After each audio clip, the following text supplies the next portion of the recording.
Okay, good afternoon. Let us make a start. Welcome to this lecture, the theme of which is music in advertising. By way of introduction, I wanted to ask, why do composers write music? Is it because of inspiration welling up from inside them, or because of external factors like the commission of patrons? How to balance the internal and the external, to balance inspiration versus commission, is an age-old dilemma for composers.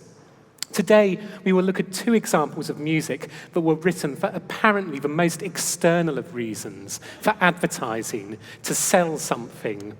The first piece is Maurice Ravel's Introduction and Allegro, written on the commission of the Erard firm of piano and harp builders to showcase the abilities of an Erard pedal harp. The second piece is Saint-Saëns Fantaisie for violin and harp, written to publicize the skills of a musical duo of two sisters. Before I talk about these works and before our musicians play them, I'll offer some general thoughts on composers writing things to commission and on music being used in advertising. So first, some general thoughts on composers writing music to commission. Some composers have hated the constraints of writing music to a detailed brief. But others have found these constraints to be a source of creative stimulus. And I'll just give some examples from across the centuries of music history.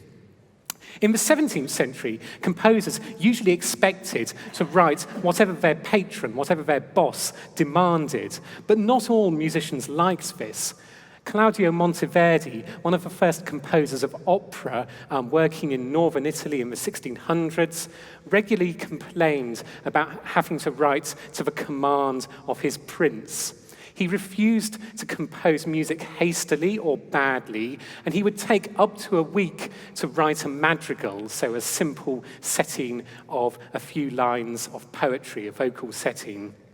And his patron wasn't always happy about him writing music so slowly. And sometimes Monteverdi refused altogether to do what was requested. In 1616, he refused to set a libretto which told a story about the sea, a maritime tale. He refused to set it to music because the characters he thought were so ridiculous. They included characters representing the winds. And he said, quote, "How can I imitate the speech of the winds if they do not speak? Music can imitate, without any words, the noise of the winds and the bleating of sheep. It can imitate the neighing of horses and so on and so forth. But it cannot imitate the speech of the winds because no such thing exists." End of quotation. The winds do not speak. So Monteverdi was bold enough, he had enough confidence in his status as a composer to refuse some of the things being demanded of him by his patron. And into the 19th century, composers increasingly regarded themselves as autonomous artists, subject not to the dictates of external commission, but following only inspiration. Beethoven refused to accept a regular position at a court because he didn't want to have to write things on demand for an aristocratic patron. And when he did get a commission, for instance, in 1823, he got a commission from London's Philharmonic Society to write his Ninth Symphony. When he did get this commission, he sometimes resented it. And he said, "If I were not so poor as to have to live by my pen, I would not accept anything from the Philharmonic Society." So ideally, he would not have accepted a fee from Philharmonic Society. Ideally, perhaps he might not have even written his Ninth Symphony in his world of wanting to be an autonomous composer. Around the same time, he failed to deliver other commissions, such as an oratorio called The Victory of the Cross, because he didn't like the subject or the text. Now, this situation changed in the 20th century, the period from which the music today that we're going to hear comes from. In the 20th century, there was a reaction against the romantic idea of the composer as a lonely genius working only to the dictates of their inspiration. So Igor Stravinsky, composer of ballets like The Firebird and later neoclassical music, he wrote, quote, "A mode of composition that does not assign itself limits becomes pure fantasy. The effects it produces may accidentally amuse, but are not capable of being repeated. My freedom consists in my moving about within the narrow frame I have assigned to myself for each one of my undertakings. The more constraints one imposes, the more one frees oneself of the claims that shackle the spirit." So for Stravinsky, an exacting and detailed commission was actually a source of creative stimulus rather than something to feel upset and resentful about. And from the middle of the 20th century, composers have increasingly had to face extreme constraints if they have written music for film or TV or media. In the 1930s, the rise of films with soundtracks led to a new type of commission for composers, where they had to tailor their music to a film scenario, to its narrative pace, to the emotions of the character. They had to write music that was of a precise length down to the nearest second. And more recently, film and TV composers have written so-called library music, where their soundtrack is categorized with various adjectives describing its mood and can be used in a variety of programs. You may have had that experience of watching a television program and thinking, I actually recognize that music from a previous series or a completely different program. And that's because the program is using this so-called library music, where a composer has written music that is supposed to represent joyfulness or the sun rising, and that music will then be reused whenever the producer of a film or the TV program enters those particular emotional keywords into the database of library music. So you're probably wondering, what has this got to do with Ravel and Saint-Saëns, the composers that we focus on today? And of course, they predate the era of film and media music, but it still seems that neither resented writing to a commission in these two pieces which we're going to hear. The pieces which we're going to hear perhaps exemplify Stravinsky's notion of how creativity can be inspired by writing to a particular brief. For instance, writing to show off the capabilities of a pedal harp. So those were a few thoughts on writing music to commission. The other theme, of course, is music in advertising, and I'll just say a few words on that. The role of music in advertising recognizes that music is a really powerful tool at selling things. Since the ancient Greeks, music has been recognized as a powerful emotional force. The rhythms and melodies of music can help words to stick in the brain much more effectively than if those words were delivered as speech alone. And music can also convey a particular mood. The ancient Greeks believed that music was such a powerful force that it could stir men into bravery on the battlefield, or it could impose moral order and civilizing harmony on unruly schoolboys. And in the 16th century, religious reformers such as Martin Luther used the mnemonic force of music to impress religious doctrines on people, devising songs that contained the key points of Protestant belief. By the 20th century, the capitalist age, music's emotional force was irresistible to advertisers who wanted to brainwash their audiences into buying their products. Mass advertising using soundtracks began in the 1920s and 1930s with commercial radio in the United States. And by the 1950s, most radio advertisements included an advertising jingle, a little catchy song, normally set in cheesy words, which would promote products as diverse as Happiness Candy or Barbasol razors or Wheaties breakfast cereal, to name some examples from America where the art of the advertising jingle was perhaps most developed.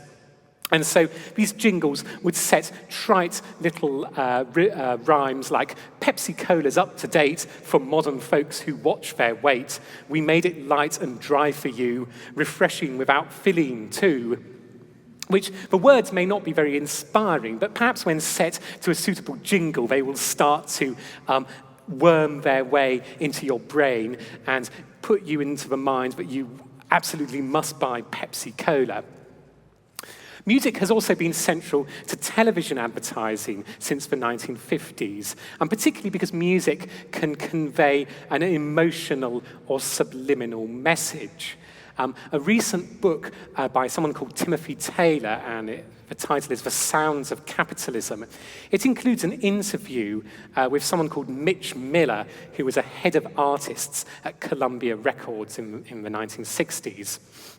And Mr. Miller described admiringly how music had been used in a TV commercial to sell Ford cars in 1959.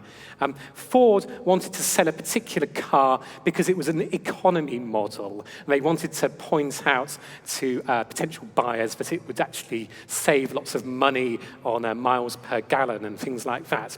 But they worried that might make the vehicle be perceived as low quality. So to avoid this, they accompanied the advert with a soundtrack using lush string music, not usually associated with low-price items. And apparently the sales rocketed and the advert was judged a massive success because of the subliminal message of high quality given by the lush string quartet tones. The pieces in today's lecture by Ravel and Saint-Saëns present a more rarefied form of advertising because both promote musical items. Ravel is advertising a type of harp.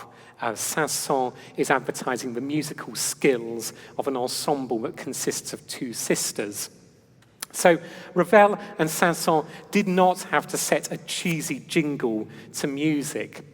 They didn't have to convey a subliminal message that people should buy a certain product. Instead, they had to show the musical abilities of the ensemble for which they were writing, the musical abilities of the harp in the Ravel piece, and in the Saint-Saëns piece, the musical abilities that could be achieved by this unusual combination of violin and harp. So these pieces aren't advertising in the sense of a radio jingle or TV commercial music, but they are advertising in a slightly, in a still a significant way. And I'm sure had Beethoven been asked to write these pieces in the 19th century with such a commercial agenda in mind, he might have recoiled from the prospect of his music being used in such a commercial, undignified, unnoble manner. So those are some initial thoughts on music being written to commission and music in advertising. We're now going to move our focus on to the Ravel piece, Ravel's Introduction and Allegro. And I'll ask the players for Ravel to come up now so you're ready.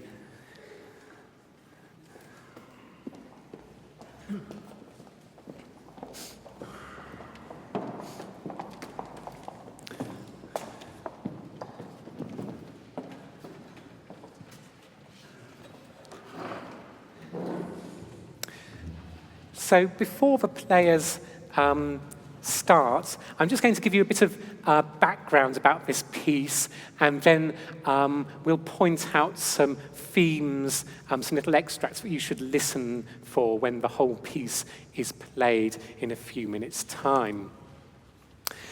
This piece was commissioned in 1905 by Erard, a firm that manufactured pianos and harps. And it was commissioned as a showcase for the company's harps.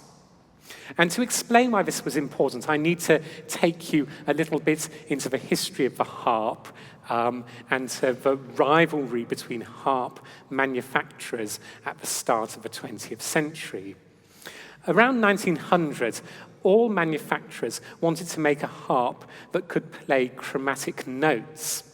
Now, chromatic notes are the black notes on a piano keyboard, and these black notes were increasingly important in the harmonies of late 19th century music as composers sought to write music which was more and more expressive, which was more and more luxuriant harmonically, which pushed the boundaries of harmonies.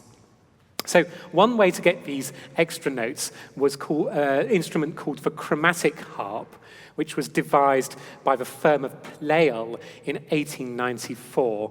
And this had one rank of strings with the diatonic notes, that's the same as the white notes on the piano, and a second rank of chromatic strings, so almost like the black notes on a piano.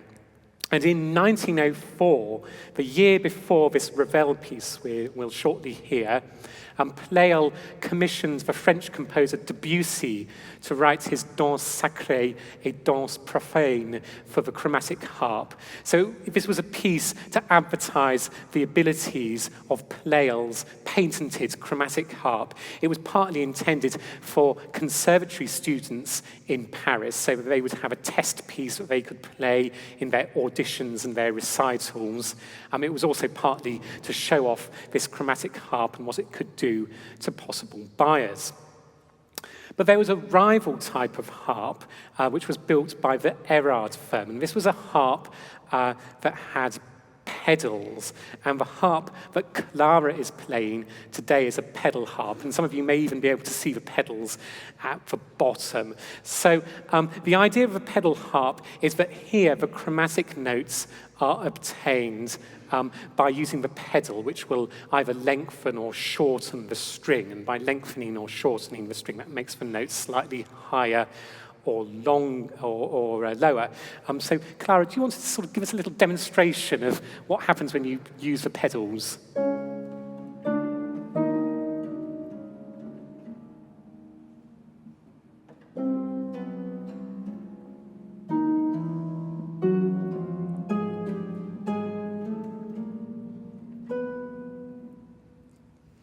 Thank you. So by using the pedals, you get these little alterations of notes, these chromatic alterations, and it probably means that your harp needs about half of the strings that a chromatic harp would have, I think.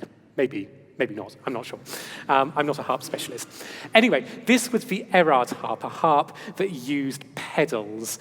And 1 year after Pleyel had commissioned Debussy to showcase the chromatic harp, Erard retaliated by commissioning Ravel, a sort of younger generation of composer than Debussy, for a piece that would show the full technical and expressive power of the pedal harp. So this is the kind of advertising significance of the piece within a marketplace in which there are two rival designs of harp. It was really important for Erard to be able to show that their harp could do something much more amazing than the chromatic harp. And that was probably the brief that was given to Ravel, show off the abilities of this harp to the utmost. Can you do something better than Debussy in his piece from a year earlier?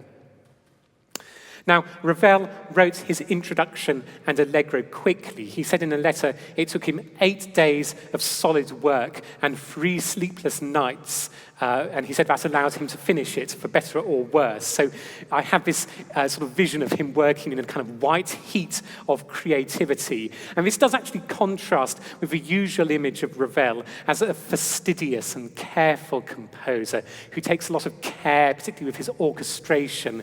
And Ravel's orchestration is famously delicate and subtle. And Ravel often explains how composing for him was normally quite a laborious effort, more perspiration than inspiration. So when he talked about his G major piano concerto, which he wrote in about 1930, he said, quote, "The opening theme came to me on a train between Oxford and London. But the initial idea is nothing. We've gone past the days when the composer was thought of as being struck by inspiration, feverishly scribbling down his thoughts on a scrap of paper. Writing music is 75% an intellectual activity. This effort is often more pleasant for me than having a rest. So Ravel enjoyed the perspiration, the redrafting, the throwing out of things that didn't quite work. He enjoyed the sheer effort spent in composition. And he was definitely not of the view that music came as a kind of inspiration to a genius. So his view of creativity probably made him more amenable to accepting a commission from a firm like Erard. And he must have had to write quite fast, with huge intensity to get this piece finished in just 8 days. So the piece consists of 2 movements which flow into each other without a break. It starts with a slow introduction and then goes into an allegro, a faster movement. And you can see that there's quite a big ensemble, a string quartet, 2 woodwind instruments, plus the harp. But the harp definitely takes center stage. In fact, the harp even has a small cadenza near the end of the fast movements. And the effect of the string quartet and the flute and the clarinet is partly to give this soft, voluptuous sound that contrasts with the more percussive tone of the harp. And Ravel creates here a very unusual and memorable sound world. It gives almost a kind of dreamlike fantasy effect, particularly because he uses some delicate, unusual, almost experimental techniques from, for instance, the woodwinds, double tonguing, which gives a delicacy and an unusual effect in the woodwind parts. So now I'm just going to point out to you some of the themes to listen out for in the piece. But before that, I'll just give the musicians a chance to tune up.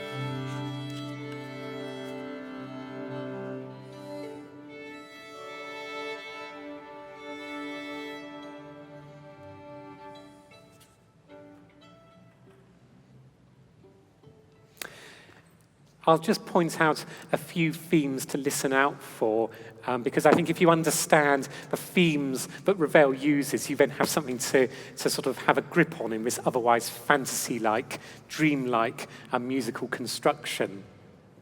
So the piece starts with a slow introduction, and immediately at the start, there are 2 themes. First of all, a theme in the flute and the clarinet, which consists of some interlocking jumps of a fifth, so quite a big interval. And Luke and Leonie will play this opening woodwind theme for us.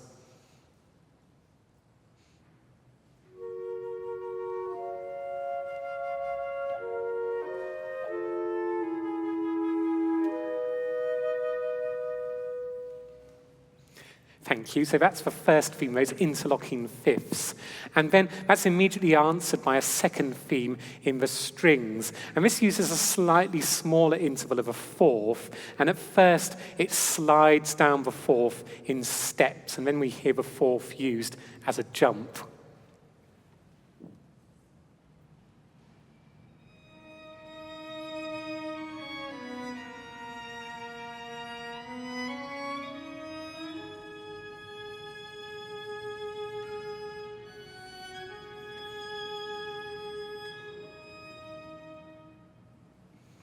Thank you.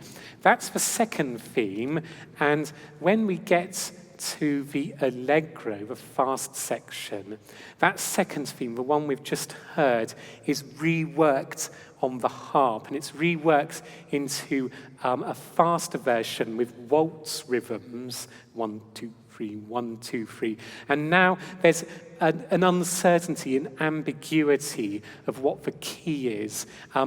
We might think that perhaps the key is E flat minor. Klara, do you want to play E flat? Or we might think that possibly the key is G flat, because the piece subsequently ends in G flat. So there's that uncertainty, which of those chords is actually the center of the piece. And at the moment, we have the second theme, and we just don't really know. It's in this delicious ambiguity. Klara, if you want to play it.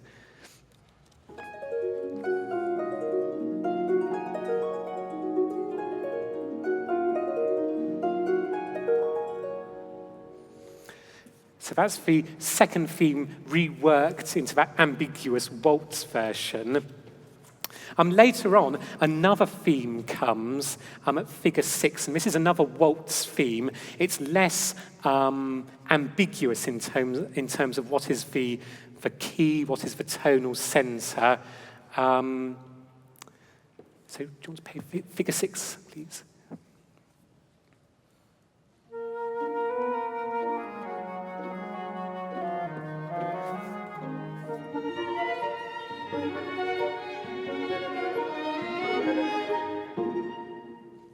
Thank you. So that's another theme to listen out for.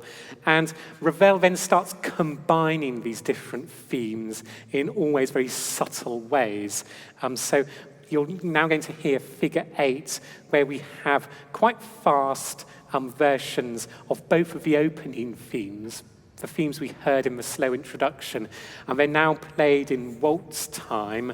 And first of all, we have the first theme, which was originally played on the woodwind, but now it's been played in a string quartet. And against that, we have the second theme, the one which was originally played on the high strings, but now it's been played on the harp. So this is figure 8, where the themes start to be combined.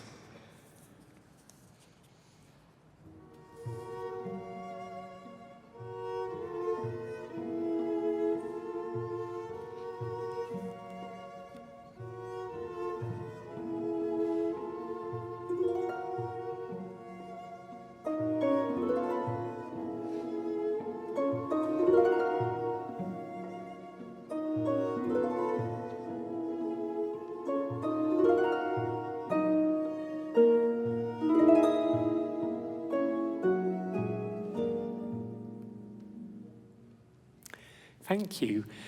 And now I will stop talking and I'll leave it to the musicians to play a complete performance of Ravel's Introduction and Allegro for harp with accompaniment of string quartet, flute and clarinet.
Thank you very much to the Royal Academy musicians for that performance of Ravel, which I hope would have inspired any of you with a spare few thousand to buy a harp, to go off and buy an Erard harp if you had been here in 1905. And we're now going to move to our second musical composition, a piece by Saint-Saëns, his Fantaisie for violin and harp, which was also written as a form of musical advertising. It was written for two musical sisters, Klara Woskowiak, a harpist, and Marianne Eisler, a violinist. So it showcases their own abilities and also the unusual combination of these two instruments. It's quite unusual to have a violin, a piece accompanied by harp, and more usually is a combination of violin and piano. Saint-Saëns wrote the piece in March 1907, so 2 years after Ravel wrote his introduction and allegro, and he wrote it in about 10 days, so working at a similar speed to Ravel, quite fast, although Saint-Saëns reused some material from an earlier piano piece in this violin and harp piece. By this stage, in 1907, Saint-Saëns was the grand old man of French music. He had got to the stage in his career where he was being honoured with statues being erected in his fame, even though he was still alive. Normally, statues only come when you're died. And the piece was premiered on the 3rd of July 1907 at the Aeolian Hall in London. So, interesting example of a French composer choosing to have his work premiered in London. And it received an enthusiastic response from the London audience. And Marianne Eisler, the violinist, described it as the great success of our career. Now, in terms of timbre and instrumental technique, you'll immediately notice that Saint-Saëns' music is not as innovative as Ravel's. He doesn't create that kind of dreamlike sound world that Ravel created in the introduction and allegro. And in fact, in some ways, you could imagine this being a piece for violin and piano that is less a showcase of the unusual capacities and the technical abilities of the harp, more, a duo between two instruments. And rather than exploring timbre and sound world, Saint-Saëns is really interested in references to previous types of music. And I'll point some of these out as we just go through the piece and have a few extracts. But first of all, do you want to tune up?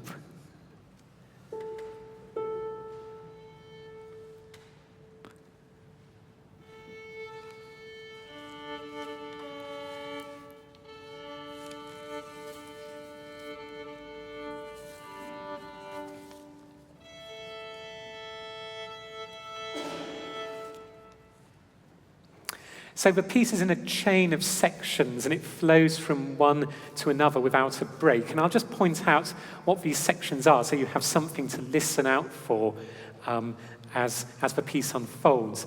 It starts off with an improvisatory introduction in which there are downward arpeggios, downward broken figures in the harp.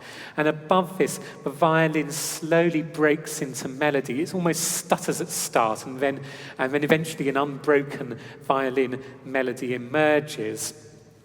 From that introduction, we move into a faster section, an allegro, in which the violin has a forthright melody, and the harp appears to be playing in a different key, so a slightly puzzling moment.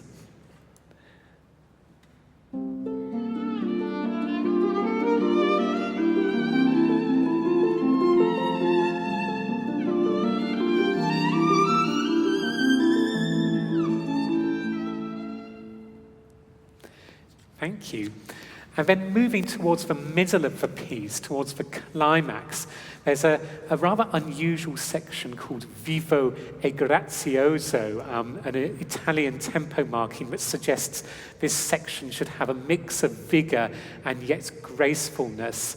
And here there is a dialogue between rather skittish violin writing and chords in the harp. It reminds me a little bit of a scherzo, which of those movements that Beethoven started to write in his symphonies and his sonatas. Rather than writing a minuet, he wrote a scherzo, which was a slightly crazy, skittish dance movement. But here, Saint-Saëns is writing in 5/4, a really unusual time signature for the period, and not one that Beethoven would have used in his scherzos. And even in this section, there are also occasionally more lyrical moments for the violin. So this is a little taste of the Vivo e Grazioso section in the middle.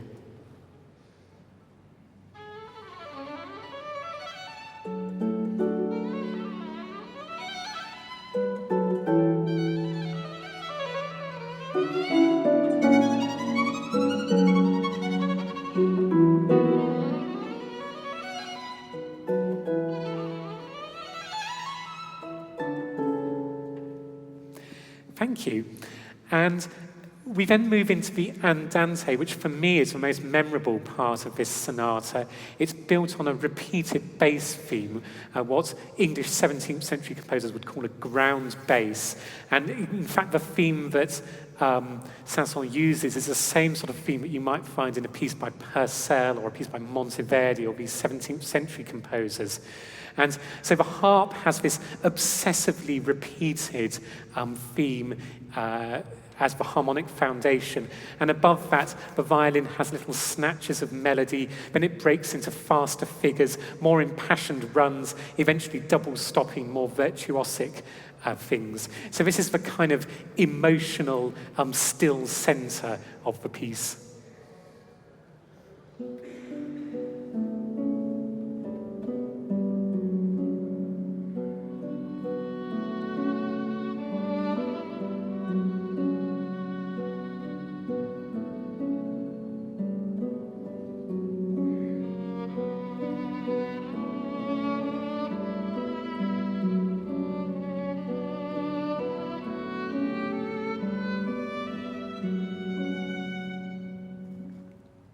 Thank you. So that's an example of Saint-Saëns, again, referring to the work of previous composers, sort of invoking music history in this piece. And whereas Ravel was devising a dreamlike sound world, Saint-Saëns is creating these kind of references to what has gone before him musically.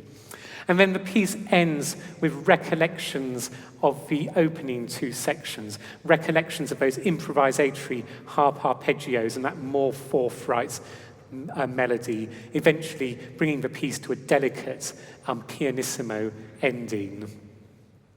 So now let's hear the whole of Saint-Saëns Fantaisie for violin and harp.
So in conclusion, we had two pieces written within 2 years of each other, both to showcase the harp, but in very different ways. Both composers, Ravel and Saint-Saëns, rose to the challenge of their brief.